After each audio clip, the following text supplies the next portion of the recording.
സംഖ്യാപുസ്തകം 31 അധ്യായം. അനന്തരം യഹോവ മോശയോട് അരുളിച്ചെയ്തത്, ഇസ്രായേൽ മക്കൾക്ക് വേണ്ടി മിദ്യാന്യരോട് പ്രതികാരം നടത്തുക. അതിൻ്റെ ശേഷം നീ നിന്റെ ജനത്തോട് ചേരും. അപ്പോൾ മോശ ജനത്തോട് സംസാരിച്ചു, മിദ്യാന്യരുടെ നേരെ പുറപ്പെട്ടു.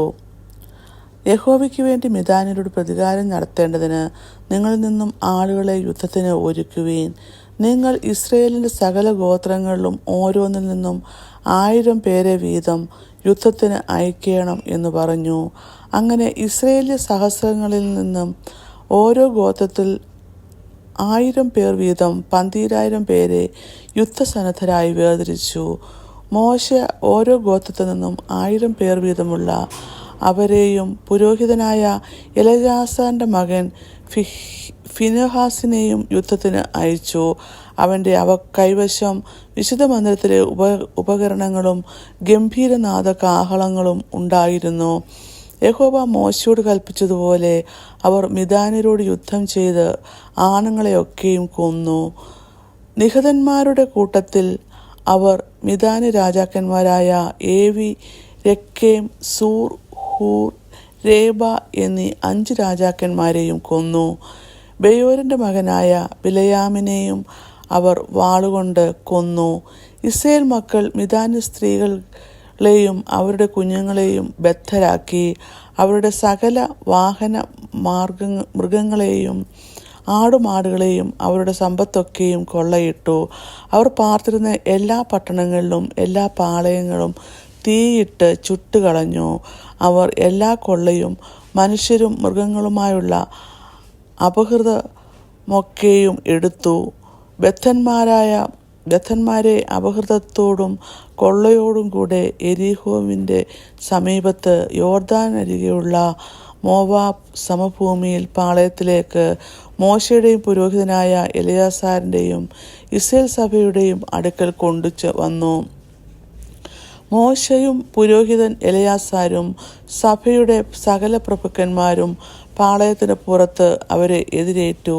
എന്നാൽ മോശ യുദ്ധത്തിൽ നിന്ന് വന്നിട്ടുള്ള സഹസ്രാധിപന്മാരും ശതാധിപന്മാരുമായ സൈന്യ നായകന്മാരോട് കോപിച്ച് പറഞ്ഞതെന്തെന്നാൽ, നിങ്ങൾ സ്ത്രീകളെയെല്ലാം ജീവനോട് വച്ചിരിക്കുന്നു. ഇവരത്രേ പെയോരിൻ്റെ സംഗതിയിൽ ബിലയാമിൻ്റെ ഉപദേശത്താൽ ഇസ്രായേൽ മക്കൾ യഹോവയോട് ദ്രോഹം ചെയ്യുവാനും യഹോവയുടെ സഭയിൽ പാപം ഉണ്ടാക്കാനും ഹേതുവായത്. ആകയാൽ ഇപ്പോൾ കുഞ്ഞുങ്ങളിലുള്ള ആണിനെയൊക്കെയും പുരുഷനോടുകൂടെ ശയിച്ചിട്ട് സകല സ്ത്രീകളെയും കൊന്നുകളയുവീൻ. പുരുഷനോടുകൂടെ ശയിച്ചിട്ടുള്ള സകല സ്ത്രീകളെയും കൊന്നുകളയുവീൻ. പുരുഷന്മാരോടുകൂടെ ശയിക്കാത്ത പെൺകുഞ്ഞുങ്ങളെ ജീവനോട് വെച്ചുകൊള്ളുവീൻ. നിങ്ങൾ 7 ദിവസം പാളയത്തിന് പുറത്ത് പാർക്കണം. ഒരുത്തനെ കൊന്നവനും കൊല്ലപ്പെട്ടവനെ തൊട്ടവനുമെല്ലാം 3-ാം ദിവസവും 7-ാം ദിവസവും തങ്ങളെയും തങ്ങളുടെ ബദ്ധന്മാരെയും ശുദ്ധീകരിക്കണം. സകല വസ്ത്രവും, തോൽ കൊണ്ടുള്ള എല്ലാ കൂപ്പും, കോലാട്ടു രോമം കൊണ്ടുണ്ടാക്കിയതൊക്കെയും മരം കൊണ്ടുള്ള സകല സാധനവും ശുദ്ധീകരിപ്പീൻ. പുരോഹിതനായ എലയാസാർ യുദ്ധത്തിന് പോയിരുന്ന യോദ്ധാക്കളോട് പറഞ്ഞത്, യഹോവ മോശയോട് കൽപ്പിച്ചിട്ടുള്ള ന്യായപ്രമാണമാവിത്. പൊന്ന്, വെള്ളി, ചെമ്പ്, ഇരുമ്പ്, വെള്ളീയം, കാരിയം മുതലായ തീയിൽ നശിച്ചു പോകാത്ത സാധനമൊക്കെയും തീയിൽ ഇട്ടെടുക്കണം. എന്നാൽ അത് ശുദ്ധമാകും. എങ്കിലും ശുദ്ധീകരണ ജലത്താലും അത് ശുദ്ധീകരിക്കണം. തീയിൽ നശിച്ചു പോകുന്നതെല്ലാം നിങ്ങൾ വെള്ളത്തിൽ മുക്കിയെടുക്കണം. 7-ാം ദിവസം വസ്ത്രമലക്കി ശുദ്ധിയുള്ളവരായ ശേഷം നിങ്ങൾക്ക് പാളയത്തിലേക്ക് വരാം. പിന്നെ യഹോവ മോശയോട് അരുളിച്ചെയ്തത്, നീയും പുരോഹിതനായ എലയാസാരും സഭയിലെ ഗോത്രപ്രധാനികളും കൊള്ളയായി പിടിക്കപ്പെട്ട മനുഷ്യരുടെയും മൃഗങ്ങളുടെയും തുക നോക്കി പടയ്ക്ക് പോയ യോദ്ധാക്കൾക്കും സഭയ്ക്കും ഇങ്ങനെ 2 ഓഹരിയായി കൊള്ള വിഭാഗിപ്പീൻ. യുദ്ധത്തിന് പോയ യോദ്ധാക്കളോട് മനുഷ്യരിലും മാട്, കഴുത, ആട് എന്നിവയിലും 500-ൽ 1 യഹോവയുടെ ഓഹരിയായി വാങ്ങണം. അവർക്കുള്ള പാതിയിൽ നിന്ന് അത് എടുത്ത് യഹോവയ്ക്ക് ഉദർച്ചാർപ്പണമായി പുരോഹിതനായ എലയാസാറിന് കൊടുക്കണം. എന്നാൽ ഇസ്രായേൽ മക്കൾക്കുള്ള പാതിയിൽ നിന്ന് മനുഷ്യരിലും മാട്, കഴുത, ആട് മുതലായ സകലവിധ മൃഗത്തിലും 1/50 എടുത്ത് യഹോവയുടെ തിരുനിവാസത്തിലെ വേല ചെയ്യുന്ന ലേവ്യർക്ക് കൊടുക്കണം. യഹോവ മോശയോട് കൽപ്പിച്ചതുപോലെ മോശയും എലെയാസാരും ചെയ്തു.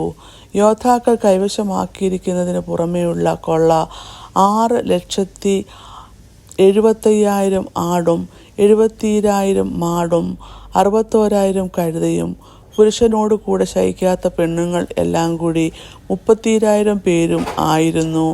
യുദ്ധത്തിന് പോയവരുടെ ഓഹരിക്കുള്ള പാതിയിൽ ആട് 3,37,500. ആടിൽ യഹോവയ്ക്കുള്ള ഓഹരി 675. കന്നുകാലി 30,000. അതിൽ യഹോവയ്ക്കുള്ള ഓഹരി 72. കഴുത 30,500. അതിൽ യഹോവയ്ക്കുള്ള ഓഹരി 61. ആൾ 10,000. അവൽ യഹോവയ്ക്കുള്ള ഓഹരി 32. യഹോവയ്ക്ക് ഉദർച്ചാർപ്പണമായിരുന്ന ഓഹരി യഹോവ മോശയോട് കൽപ്പിച്ചതുപോലെ മോശ പുരോഹിതനായ എലെയാസാറിന് കൊടുത്തു. മോശ പടയാളികളുടെ പക്കൽ നിന്ന് ഇസ്രായേൽ മക്കൾക്ക് വിഭാഗിച്ചു കൊടുത്ത പാതിയിൽ നിന്ന് സഭയ്ക്കുള്ള പാതി 3,37,500 ആടും 36,000 മാടും 30,500 കഴുതയും 16,000 ആളും ആയിരുന്നു. ഇസ്രായേൽ മക്കളുടെ പാതിയിൽ നിന്ന് മോശ മനുഷ്യരിലും മൃഗങ്ങളിലും 1/50 എടുത്ത് യഹോവ മോശയോട് കൽപ്പിച്ചതുപോലെ യഹോവയുടെ തിരുനിവാസത്തിലെ വേല ചെയ്യുന്ന ലേവ്യർക്ക് കൊടുത്തു. പിന്നെ സൈന്യസഹസ്രങ്ങൾക്ക് നായകന്മാരായിരുന്ന സഹസ്രാധിപന്മാരും ശതാധിപന്മാരും മോശയുടെ അടുക്കൽ വന്ന് മോശയോട്, അടിയങ്ങളുടെ കീഴിലുള്ള യോദ്ധാക്കളുടെ തുക നോക്കി ഒരുത്തനും കുറഞ്ഞു പോയിട്ടില്ല. അതുകൊണ്ട് ഞങ്ങൾക്ക് ഓരോരുത്തന് കിട്ടിയ പൊന്നാഭരണങ്ങളായ മാല, കൈവള, മോതിരം, കുണുക്ക്, കടകം എന്നിവ യഹോവയുടെ സന്നിധിയിൽ ഞങ്ങൾക്ക് വേണ്ടി പ്രായശ്ചിത്തം കഴിക്കേണ്ടതിന് ഞങ്ങൾ യഹോവയ്ക്ക് വഴിപാടായി കൊണ്ടുവന്നിരിക്കുന്നു എന്ന് പറഞ്ഞു. മോശയും പുരോഹിതനായ എലെയാസാരും വിചിത്രപ്പണിയുള്ള ആഭരണങ്ങളായ പൊന്ന് അവരോട് വാങ്ങി. സഹസ്രാധിപന്മാരും ശതാധിപന്മാരും യഹോവയ്ക്ക് ഉദർച്ചാർപ്പണം ചെയ്ത പൊന്ന് എല്ലാം കൂടെ 16,850 ശെക്കേൽ ആയിരുന്നു. യോദ്ധാക്കളിൽ ഓരോരുത്തരും താൻ വേണ്ടി കൊള്ളയിട്ട് എടുത്തിട്ടുണ്ടായിരുന്നു.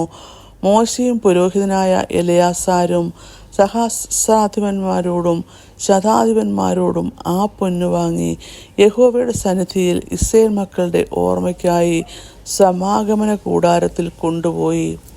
ഇങ്ങനെ 31-ാം അധ്യായം അവസാനിക്കുന്നു.